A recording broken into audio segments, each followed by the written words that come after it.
Okay, welcome to the next Educated video. And just to go ahead and clarify, I did not cover formally in an Educated video how to find the x-intercept meaning or the y-intercept meaning. I want to challenge you to do this on your own, to figure this out with your working teams. So now I'm going to continue on by looking at the interval of increase and the interval of decrease. Okay, so I've got the function over here on the very last slide. And the first thing I want to ask you, what do you think? What do you think is the interval of increase for this function? Yeah, so hopefully you were able to say that the interval of increase are going to be the sections of the function where the y value is getting larger and larger and larger. Now you got to be a little careful here because remember this function is continuing all the way down off the screen here to negative infinity. Right, so maybe I'll just go ahead and do this in yellow. We've got some number way down here, okay, at negative infinity, and our function continues to increase. Okay, the y value's way down here in the negative, and it's increasing in value until we reach the vertex, which is at 45. So I'll put another yellow bracket here. So everything in between this yellow bracket is an interval of increase. So we say that's increasing. Okay, but be a little careful here because when we are talking about the intervals of increase, okay, we do look at the y values to determine whether it's increasing or decreasing, but when you report it, you need to report the domain. Okay, so in this case, it's going to be negative infinity, okay, some number way out here, negative infinity, all the way up to an x value that corresponds with this vertex. We go down and it's 1.5. So for this problem, in general, okay, now in general, the interval of increase is going to be from negative infinity all the way over to 1.5, where 1.5 is included. Okay, but this next question is pretty important. Is the entire interval of increase relevant to this to the context of this problem? Explain why or why not. Now this has to do with the fact that we cannot have a negative time. So since we can't have a negative time, all we really need to be worried about are the values that are greater than 0. So this part of the function that is to the left of my y-axis, really, honestly and truly, we could just get rid of that. We don't even need that part of our function because it doesn't represent anything physical, right? I mean, we can't have a negative time, so we could just scratch that out. We don't even need that. So to answer this question, is the entire interval of increase relevant to the context? The answer is no. The answer is no. So we only need to consider the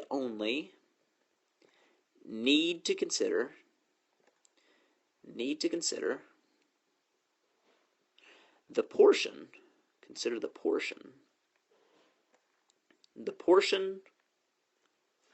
of the interval of increase,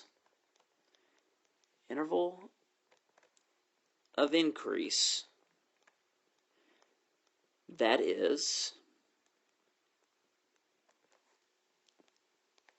I'll just put greater than or equal to 0. Now let's take a look at the interval of decrease for this particular problem. I'll go back to my graph, which is on the last slide. Now we want to ask ourselves, what portion or portions of this function are decreasing? That is, where do the y values start off maybe kind of large and start to get smaller and smaller and smaller? And you can see that it's the other side of this parabola. When we start up here, we start off at our maximum point, our 45, and it begins decreasing. The y value is decreasing all the way down to negative infinity. So I go back and remember, well, before I do that, let me just go ahead and do brackets again, just like we did on the other one. So between here and way down here, we say that's decreasing. Okay, this is decreasing. Okay, we say it's decreasing because the y value, which is starting off at 45, decreases all the way down here. But remember, when we report the interval of decrease, we want to report the domain that corresponds with this part of the function. So here we're going to report 1.5 as our first point all the way up to infinity, positive infinity. So we go back over here, and we're going to start this one by saying, okay, we include 1.5, and we go to positive, really let's go and include that positive infinity, parentheses. Okay, so what we're saying here is that the interval of decrease with respect to the x-axis starts at 1.5, and we use the bracket because we include the 1.5, all the way to positive infinity. So going back to the graph, here 1.5 is the beginning of our interval of decrease, and it decreases all the way until x is equal to infinity.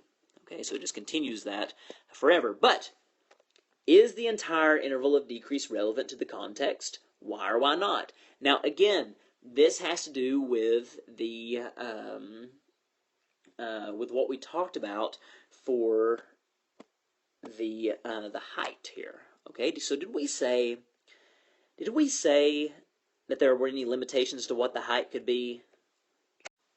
Yeah, so in the last Educated video, we said that the height, okay, is limited by the ground, which in this case is at 0.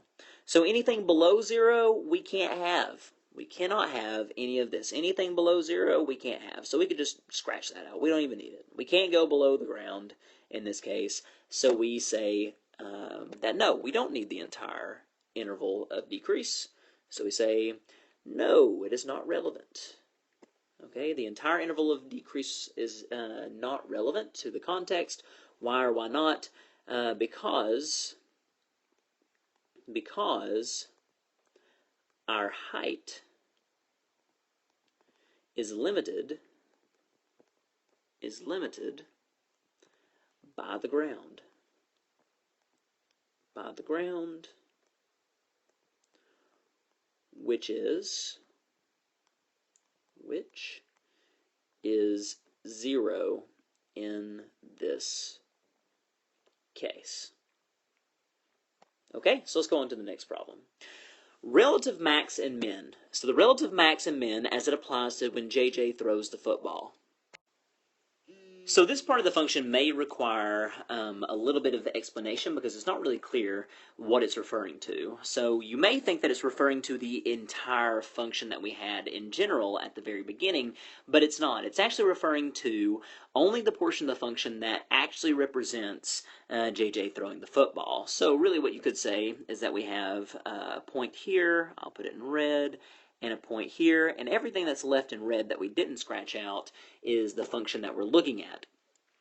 So if I were to ask you, what is the maximum, and what is the minimum, and what is the relative minimum in this case, what you would say is that the maximum is way up here. Okay, that's the maximum. The maximum is at the top of this parabola, and then we look down here, and we see that this part of the function, okay, it's a minimum, but you can see that it's not the global minimum. There's actually a point at 0 that is even lower than it, so we'd say that this point is a relative minimum. It's a low point, but it's not the lowest point, so it's a relative minimum. And then over here, of course, that, okay, this point at 0 is going to be the global minimum, or just minimum for short. So minimum, and we've got our maximum at the top and the relative minimum. So over here, when asked about the relative max / min as it applies to when JJ throws the football, the only relative value that we have is that relative value at 6. So we'd say that the relative minimum is, okay, relative minimum. The relative minimum is, okay, is at 0 on the x-axis and positive 6 on the y. So it says, why is the starting height 6 feet? Okay, so we have 0, 6. We're starting at 6 feet, and then it's asking you to interpret why we're starting at 6 feet. Why is the starting height 6 feet? What do you think? Yeah, so in the context of this problem, you've got to think about the fact that you have a person, which I'm going to do my best here. I'm going to draw the person. Okay, we're going to draw JJ. We're going to draw JJ, and he is throwing, whoa, that arm is way too long, and he is throwing this football. Okay, he's throwing this football right there. Okay, he's throwing the football. That's the best football that I can draw. Throw his other hand out like this. Okay, so JJ is throwing this football, and you can see if I draw the ground, the football is not starting from position equals 0. It's not starting from the ground. It's actually starting from a height above the ground, right? So when he releases this football, it's already going to be above the ground at some point.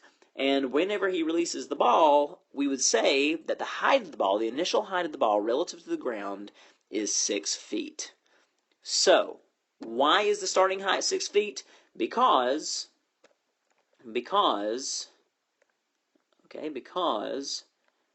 JJ releases the ball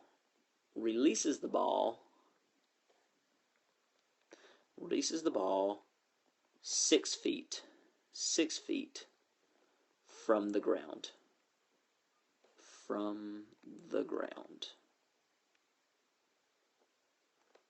And that's the answer to this question. Okay, so now let's go on to the next question. So this question says, let's erase that. This question asks, to calculate the average rate of change for the interval 2 to 3 with brackets. So the 2 and 3 are included. Calculate the average rate of change for the interval from 2 to 3.